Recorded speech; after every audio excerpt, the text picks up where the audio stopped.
Hello friends, नमस्कार। Welcome to my channel. बहुत बहुत स्वागत है आप लोगों का हमारे चैनल एजुकेशनल एकेडमी पे। ठीक है, तो हमारी सीरीज क्या चल रही है? व्याख्यात्मक सीरीज चल रही है। प्रैक्टिस सीरीज व्याख्यात्मक चल रही है। तो आज का हमारा सेशन शुरू करते हैं। और जो लोग अभी तक सेशन से नहीं जुड़े हैं जुड़ जाएं, और जो लोग शेयर नहीं करे हैं शेयर कर दीजिए। ठीक है, क्योंकि बस इतना ही काम आप लोगों को करना होता है। यहाँ पर देखिए, आज का हमारा पहला क्वेश्चन है। जो लोग अभी तक चैनल को नहीं सब्सक्राइब करे हैं प्लीज सब्सक्राइब कर लीजिए। ठीक है, यहाँ पर देखिए पहला क्वेश्चन है कि प्रेम और श्रृंगार का ऐसा वर्णन जो बिना लज्जा और संकोच के सबके सामने पढ़ा जा सका। गोस्वामी जी के संदर्भ में ये कथन किस विद्वान का है? ठीक है, यहाँ पे प्रिंटिंग मिस्टेक हो गया है। तो ये है किसका? आचार्य रामचंद्र शुक्ल का ये कथन है। इसका कथन है आचार्य रामचंद्र शुक्ल का कथन है। यहाँ पर इनके बारे में थोड़ी सी व्याख्या देख लेते हैं। तो यहाँ पर देखिए, ये कहते हैं कि हिंदी साहित्य का प्रथम सुव्यवस्थित इतिहास लिखने का श्रेय रामचंद्र शुक्ल को प्राप्त है। एडविन अर्नाल्ड के द्वारा लिखी गई पुस्तक द लाइट ऑफ एशिया का हिंदी अनुवाद आचार्य शुक्ल ने बुद्ध चरित्र के नाम से किया, जो पद्य काव्य है। आचार्य शुक्ल ने लिखा, यदि गद्य कवियों की कसौटी है तो निबंध गद्य की कसौटी है। उन्होंने कहा कि यदि गद्य कवियों की कसौटी है तो निबंध भी कवियों की क्या है? कसौटी है।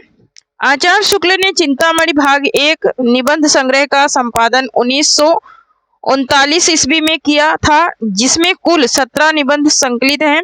शुक्ल जी की प्रसिद्ध सूक्तियां हैं। श्रद्धा और प्रेम के योग का नाम भक्ति है। वैर क्रोध का अचार या मुरब्बा है। यदि प्रेम स्वप्न है तो श्रद्धा जागरण है। ये इनके कुछ स्टेटमेंट हैं।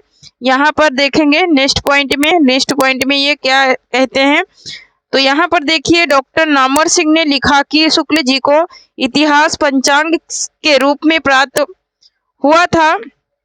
उन्होंने इसे मानवीय चेतना से अनुप्रमाणित कर साहित्य बना दिया। शुक्ल जी भक्ति काल को निराश की देन मानते हैं, मतलब कि निराशा की देन मानते हैं। ठीक है, नेक्स्ट क्वेश्चन देखेंगे। यहाँ पर नेक्स्ट क्वेश्चन है हमारा कि राम और सीता के विवाह के अवसर पर किस कवि ने मिथिला की स्त्रियों से गारी गीत गवाया था? ठीक है, तो केशव दास ने गवाया था। किसने? केशव दास ने गवाया था। नेक्स्ट क्वेश्चन यहाँ पर इसके बारे में थोड़ी सी व्याख्या देख लेते हैं। यहाँ पर देखिए, रामचंद्रिका 1601 ईस्वी में इस केशव दास की रचना, जिसमें राम कथा का प्रबंधात्मक वर्णन है। इसी रचना में केशव दास ने राम और सीता के विवाह के अवसर पर मिथिला की स्त्रियों से गारी गीत गवाया। रामचंद्र शुक्ल ने केशव को कठिन काव्य का प्रेत कहा है।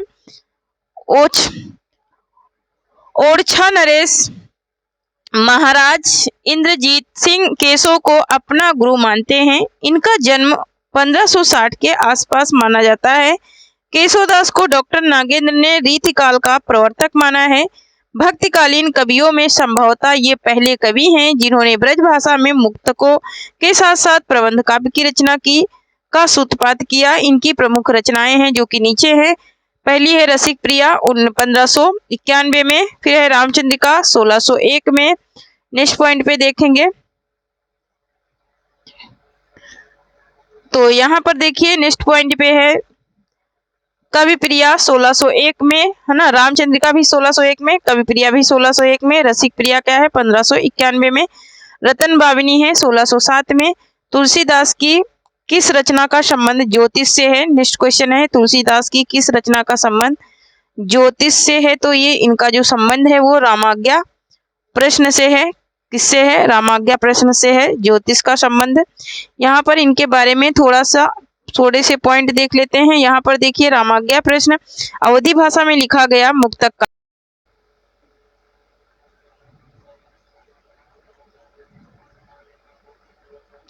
तो यहाँ पर इनके बारे में थोड़ी सी व्याख्या देख लेते हैं। रामाज्ञा प्रश्न अवधी भाषा में लिखा गया मुक्तक काव्य है। इसमें दोहा छंद का प्रयोग हुआ है। गोस्वामी जी के मित्र पंडित गंगाराम ज्योतिषी काशी में प्रहलाद घाट पर रहते थे, उन्हीं के अनुरोध से इन्होंने रामाज्ञा प्रश्न लिखा। इसमें सगुन विचारने का वर्णन है। रामाज्ञा प्रश्न को राम सलाका के नाम से भी जाना जाता है। नेक्स्ट क्वेश्चन है हमारा कि खेत कौतुकम निम्न में से किसकी रचना है। मोस्ट इंपोर्टेंट ये रचना है। खेत कौतुकम किसकी रचना है, तो ये रहीम दास की रचना है। नेक्स्ट यहाँ पर पॉइंट इनके कुछ देख लेते हैं, कुछ इनके बारे में देख लेते हैं, इनकी व्याख्या देख लेते हैं, ठीक है। तो यहाँ पर देखिए, रहीम दास का मूल नाम अब्दुल रहीम खान खाना था। इनकी रचनाओं की खोज सर्वप्रथम भरतपुर के मायाशंकर यज्ञिक ने किया। रहीम दास ने संस्कृत, फारसी, हिंदी मिश्रित भाषा में खेत कौतुकम जातम नामक एक ज्योतिष ग्रंथ की रचना की। इनकी रचनाएं निम्न हैं: दोहावली, नगर शोभा, श्रृंगार सोठा, मदनाष्टक, बरवे नायिका भेद, मदनाष्टक मोस्ट इंपोर्टेंट इनकी रचना है। नेक्स्ट यहाँ पर देखेंगे, नेक्स्ट क्वेश्चन है हमारा कि मीराबाई की उपासना पद्धति निम्न में से कौन सी थी, तो इनकी मधुर भाव की थी। कैसी थी, मधुर भाव की थी। यहाँ पर इनके बारे में थोड़ा सा देख लेते हैं। तो यहाँ पर देखिए, मीराबाई मूलतः संप्रदाय निरपेक्ष कृष्ण भक्त कावित्री हैं। इनका जन्म संबत मतलब कि 1573 में चौकड़ी नाम के एक गांव में हुआ था। मीराबाई की उपासना मधुर भाव की थी। इनकी निम्न रचनाएं हैं: नरसी जी का मायरा, गीत गोविंद की टीका। नेक्स्ट पॉइंट पे देखेंगे, नेक्स्ट पॉइंट पे है राग गोविंद और राग सोरठ, है ना, राग गोविंद और राग सोरठ। नेक्स्ट क्वेश्चन है हमारा कि नेक्स्ट क्वेश्चन है हमारा क्वेश्चन नंबर 6 है, कागे के भाग्य बड़े सजनी हरे हाथ से ले गयो मक्खन रोटी। काग के भाग बड़े सजनी हरे हाथ से ले गयो माखन रोटी।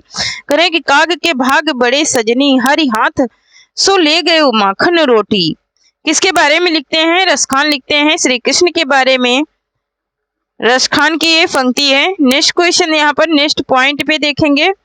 यहाँ पर देखिए, हिंदी के मुसलमान कवियों में कवि रसखान का महत्वपूर्ण स्थान है। इनका जन्म दिल्ली के राजवंश परिवार में हुआ था।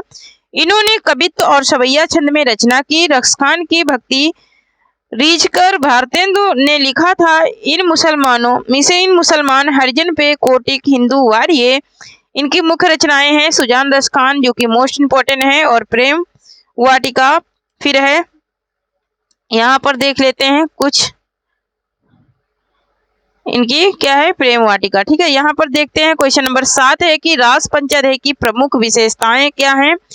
तो रास पंचाध्याय की प्रमुख विशेषता पूछ रहा है, तो इसमें लौकिक परलौकिक प्रेम को समन्वित रूप से प्रस्तुत करने का प्रयास है। हाँ, ये बात बिल्कुल सही है।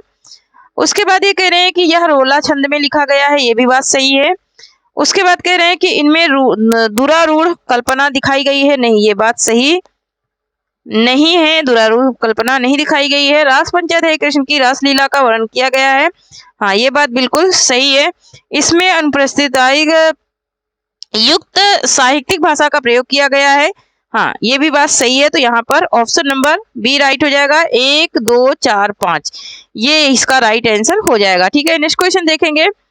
तो यहाँ पर थोड़ी सी व्याख्या देख लेते हैं रास पंचाध्याय के बारे में। रास पंचाध्याय नंददास की रचना है। यह 5 अध्यायों में विभक्त है। इसकी भाषा शुद्ध परिनिष्ठित ब्रज भाषा है। रास पंचाध्याय में भाषा, विषय, प्रतिपादन शैली, कवि कल्पना, काव्य सौंदर्य और मौलिक उद्भावनाओं की दृष्टि से जड़िया कवि कहा जाता है। किसको, नंददास को, है ना। नेक्स्ट क्वेश्चन है हमारा कि सूरदास के पदों का भावानुसरण करते हुए किस कवि ने कृष्ण के जीवन का चित्रण किया है। तो ब्रजवासी दास ने किया है। किसने किया है, ब्रजवासी दास ने किया है। यहाँ पर नेक्स्ट यहाँ पर थोड़ी सी व्याख्या देख लेते हैं। तो यहाँ पर देखिए, ब्रजवासी दास वृंदावन के रहने वाले तथा वल्लभ संप्रदाय के अनुयायी थे। इन्होंने सूरदास के पदों का भावानुसरण करते हुए भाव विलास नामक ग्रंथ में कृष्ण के जीवन का चित्रण किया। नेक्स्ट पॉइंट है यहाँ पर, नेक्स्ट पॉइंट देखते हैं। नेक्स्ट पॉइंट में है कि इस ग्रंथ में कथा भी सूर सागर क्रम से ली गई है और बहुत से स्थलों का सूरदास के शब्दों और भाव को चौपाइयों में रखे गए हैं। ठीक है, तो ये तो रहे इनके कुछ प्रमुख पॉइंट। नेक्स्ट क्वेश्चन है हमारा क्वेश्चन नंबर 9 है कि विभिन्न मतों के आधार पर हिंदी में भक्ति काव्य की कितनी शाखाएं मानी जाती हैं? तो भक्ति काव्य की 4 शाखाएं मानी जाती हैं। कमेंट में बताना जरा कि कौन सी। ठीक है, इसमें तुम्हें भी व्याख्या में बता ही दूंगी। ठीक है, यहाँ पर देखिए भक्ति की 2 प्रमुख धाराएं निगुण काव्य धारा, सगुण काव्य धारा मानी जाती है। निगुण काव्य धारा की 2 विशेषताएं हैं, ज्ञानाश्रयी शाखा, प्रेमाश्रयी शाखा, है ना। निगुण की कितनी है? 2 हैं, ज्ञानाश्रयी और क्या है? प्रेमाश्रयी है। सगुण काव्य धारा की भी 2 हैं, राम भक्ति शाखा और कृष्ण भक्ति शाखा। इस तरह भक्ति काव्य धारा की 4 शाखाएं बन गई है ना, मानी गई। ज्ञानाश्रयी शाखा को संत काव्य तथा प्रेमाश्रयी शाखा को सूफी काव्य धारा भी कहा जाता है। ठीक है, यहाँ पर नेक्स्ट क्वेश्चन देखेंगे। नेक्स्ट क्वेश्चन है हमारा कि सूरदास कृष्ण भक्ति के किस संप्रदाय में दीक्षित थे? तो ये वल्लभ संप्रदाय में दीक्षित थे। किसमें? वल्लभ संप्रदाय में दीक्षित थे। यहाँ पर इनके कुछ पॉइंट देख लेते हैं। तो यहाँ पर देखिए वल्लभ संप्रदाय को प्रतिष्ठित करने वाले आचार्य श्री वल्लभाचार्य, इनका दार्शनिक आधार है शुद्धाद्वैतवाद, है ना। साधना और व्यवहार क्षेत्र में शुद्धाद्वैत के दर्शन के साथ जिस भक्ति को स्थान दिया गया उसका आधार वल्लभाचार्य ने पुष्टि मार्ग को बनाया। भगवत अनुग्रह या कृपा को पुष्टि कहा जाता है। श्री वल्लभाचार्य ने भक्ति के लिए 3 मार्गों मर्यादा मार्ग, प्रवाह मार्ग और पुष्टि मार्ग का उल्लेख किया। ठीक है, उल्लेख करते हुए वल्लभाचार्य ने अष्टछाप की स्थापना की, जिसमें इनके 4 शिष्य कुंभन दास, सूरदास, परमानंद दास और कृष्णदास हैं। ठीक है, नेक्स्ट क्वेश्चन देखेंगे क्वेश्चन नंबर 11। तो क्वेश्चन नंबर 11 है कि मीराबाई के पदों की मुख्य विशेषता क्या है? तो मीराबाई के पदों की मुख्य विशेषता जो है अपूर्ण भाव विहलता है और रहस्य और क्या है? आत्मसमर्पण है और क्या है? तो इनका भगवत विरह की पीड़ा की उत्कृष्ट अभिव्यक्ति भी है। तो यहाँ पर ऑप्शन नंबर बी राइट हो जाएगा, ACD इसका राइट आंसर हो जाएगा। यहाँ पर नेक्स्ट पॉइंट पे देखेंगे, इनके बारे में थोड़ा सा देख लेते हैं। तो मीराबाई संप्रदाय निरपेक्ष कवयित्री हैं। मीराबाई का कृष्ण प्रेम अथवा कृष्ण भक्ति समर्पित व्यक्तित्व की सुंदरतम झांकी है। मीराबाई के काव्य में वियोग श्रृंगार के अतिरिक्त शांत रस का प्रयोग मिलता है। सुमित्रानंद पंत ने मीरा को राजपुताने के मरुस्थल की मंदाकिनी कहा है। ठीक है, क्या कहा है? राजपुताने के मरुस्थल की मंदाकिनी कहा है। किसने कहा है? सुमित्रानंदन पंत ने कहा है। यहाँ पर देखिए मैनेजर पांडे के अनुसार मीरा को प्रेम की अभिव्यक्ति के लिए किसी बिछुआई की जरूरत नहीं है, न कबीर की तरह के रूप की, न जैसी की तरह लोक कथा की और न सूर की तरह गोपियों की। वहां सीधा और प्रत्यक्ष प्रेम निवेदन है और निर्भय और निर्द्वंद अभिव्यक्ति है। मीरा की प्रसिद्ध पंक्ति है, बसो मेरे नैनन में नंदलाल। हाँ, ये इनकी बहुत ही ज्यादा पसंद क्या है? इनकी बहुत ही ज्यादा प्रसिद्ध पंक्तियां हैं। बसो मेरे नैनन में नंदलाल, बसो मेरे नैनन में नंदलाल, मोहन मूर्ति संवारी सूरती, मोहन मूर्ति संवारी सूरती, नैना बने विशाल, बसो मेरे नैनन में नंदलाल, नैना बने विशाल, बसो मेरे नैनन में नंदलाल। मीराबाई क्या कह रही थी कि बसो मेरे नैनन में नंदलाल, हे प्रभु मेरे नैनों में आकर के बस जाओ, क्योंकि आपकी जो सूरत है वो बड़ी ही क्या है? विशाल है। इसलिए वो हमेशा उनके ही गीत गाती रहती थी और उनकी ही उपासना करती थी। यहाँ पर देखिए नंददास की रचना भंवर गीत के विषय में कौन सा कथन सही नहीं है? तो यहाँ पर भंवर गीत कृष्ण की लीला के से संबंध रखने वाली रचना नहीं है। बाकी भंवर गीत नंददास के परिपक्व दर्शन, ज्ञान, विवेक, बुद्धि, तार्किक शैली और कृष्ण भक्ति का परिचायक काव्य है, ये बात सही है।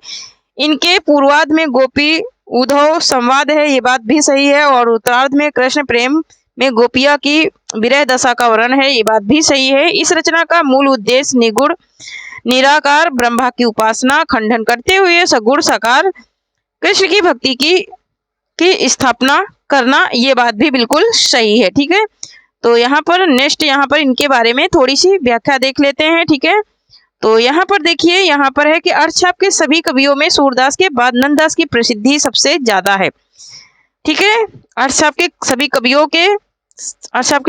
के बाद सूरदास के बाद नंददास की प्रसिद्धि सबसे ज्यादा है। अर्थछाप के कवियों में नंददास का स्थान काव्य सौसठ और भाषा की प्रजनता में सूरदास के बाद है। इनकी प्रसिद्ध रचना है भंवर गीत। भंवर गीत नंददास के पंडित का प्रदर्शन है। इसमें 216 पद हैं। ठीक है, कितने पद हैं? 216 पद हैं। नेक्स्ट क्वेश्चन देखेंगे। नेक्स्ट है कि कलिकुलिकित जीव निस्तार, कलिकुलिकित जीव निस्तार हित वाल्मीकि तुलसी भयो उक्ति किसकी है? ठीक है, ये पंक्ति किसकी है? तो यह है नाभा दास की पंक्ति है। नेक्स्ट यहाँ पर देखेंगे, यहाँ पर है कि नाभा दास तुलसीदास के क्या थे? समकालीन थे। इनका जन्म 1570 ईस्वी के आसपास माना जाता है। नाभादास अग्रदास के शिष्य थे। गियर्सन ने नाभादास का उपनाम नारायण दास बताया है। इनकी 2 रचना मिलती हैं, भक्तमाल और अष्टयाम। नाभादास ने अष्टयाम की रचना श्रृंगार भक्ति तथा रसिक भावना को लेकर की है। इनकी रचना अष्टयाम के आधार पर इन्हें राम भक्ति का भी स्वीकार किया जाता है। भक्तमाल में 200 कवियों का जीवन कृत और उनकी भक्ति की महिमा सूचक बातों को 316 छपियों में लिखा गया है। ठीक है, किसमें? 316 छपियों में लिखा गया है। नेक्स्ट क्वेश्चन देखेंगे। हमारा क्वेश्चन नंबर 14 है कि कबित कहो दोहा कहो तुल्यो न छप्पे छंद और बच्चों यही विचारी कहे यह बरवे रस कंद। ये किसका है? ये पंक्ति है रहीम दास की। यहाँ पर रहीम दास के बारे में थोड़ा सा देख लेते हैं। तो यह पंक्ति रहीमदास के बरवे कहाँ से ली गई है? बरवे नायिका भेद से ली गई है। रहीमदास बरवे छंद के जन्मदाता माने जाते हैं। रहीमदास ने बरवे नायिका भेद की रचना अवधी भाषा में किया है। इन्होंने बरवे छंद की रचना किसमें की है? बरवे नायिका भेद की रचना किसमें की है? तो किसमें की है? अवधी भाषा में की है।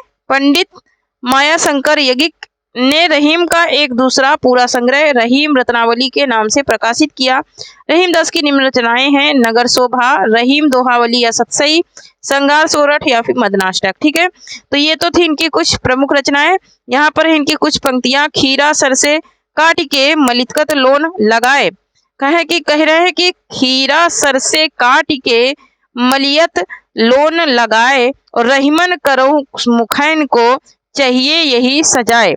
तो ये इनकी प्रमुख पंक्तियां हैं जो सबसे ज्यादा पूछी जाती हैं। यहाँ पर नेक्स्ट क्वेश्चन देखेंगे। क्वेश्चन नंबर हमारा 15 है। क्वेश्चन नंबर 15 है कि साहित्य के किस युग को स्वर्ण युग कहा जाता है? ठीक है, तो साहित्य के किस युग को कहा जाता है? भक्ति काल को कहा जाता है। किसने कहा है स्वर्ण युग? तो गियर्सन ने कहा है सर्वप्रथम। यहाँ पर देख लेते हैं, कुछ थोड़ा सा यहाँ पर मिस्टेक हो गई है प्रिंटिंग। ठीक है, तो यहाँ पर मैं बता देती हूँ कि भक्ति काल कहाँ, यहाँ पर क्या है? भक्ति, यहाँ पर देखिए, यहाँ है कि भक्ति धार्मिक साहित्य एवं लौकिक साहित्य की दृष्टि से श्रेष्ठ युग है। जॉर्ज गियर्सन ने भक्ति काल को स्वर्ण युग की संज्ञा दी। भक्ति काल का तात्पर्य है कि उससे जिसमें प्रधानता भक्ति पारक रचनाएं लिखी गई हैं। भक्ति काल का सबसे पहला उल्लेख श्वेतांबर उपनिषद में मिलता है। आचार्य शुक्ल के अनुसार भक्ति काल का प्रकटन निराशा की देन है। यह इस्लामी आक्रमण की प्रतिक्रिया का स्वरूप हुआ है यहाँ पर। ठीक है, तो थैंक यू फ्रेंड्स, आज के लिए इतना ही। तब तक के लिए जय हिंद, जय भारत। आप लोग पढ़ते रहिए, हंसते रहिए, मुस्कुराते रहिए, स्वस्थ रहिए, मस्त रहिए। और जो लोग चैनल से नहीं जुड़े हैं वो जुड़ जाएं, क्योंकि यहाँ पर बहुत ही अच्छी अच्छी चीजें आप लोगों को मिल जाएंगी। जो लोग टेलीग्राम चैनल से नहीं जुड़े हैं जुड़ जाएं। और जो लोग अभी तक नेट एग्जाम की तैयारी जो लोग कर रहे हैं उनका यूनिट 7 चल रहा है हमारे चैनल पे। ठीक है, तो यूनिट 7 आप वहां पर हमारे चैनल पे एजुकेशनल एकेडमी पे जाकर के पढ़ सकते हैं। वो भी बिल्कुल फ्री में है, कंटेंट है। वहाँ पे प्रैक्टिस नहीं है, कंटेंट है। कंटेंट में पढ़ाऊंगी, उसके बाद आप लोगों को मैं प्रैक्टिस करा दूंगी, ठीक है, क्योंकि जून में एग्जाम होने वाला है, ठीक है, और एग्जाम के 2 महीने पहले ही मैं प्रैक्टिस करा दूंगी, ठीक है। तो हमारा अप्रैल से प्रैक्टिस चालू हो जाएगा नेट का, ठीक है, यूजीसी नेट का। अभी मैं कंटेंट पढ़ाऊंगी, ठीक है, तब तक मेरा कंटेंट क्या हो जाएगा, कंप्लीट हो जाएगा। तो थैंक यू फ्रेंड्स, जय हिंद, जय भारत।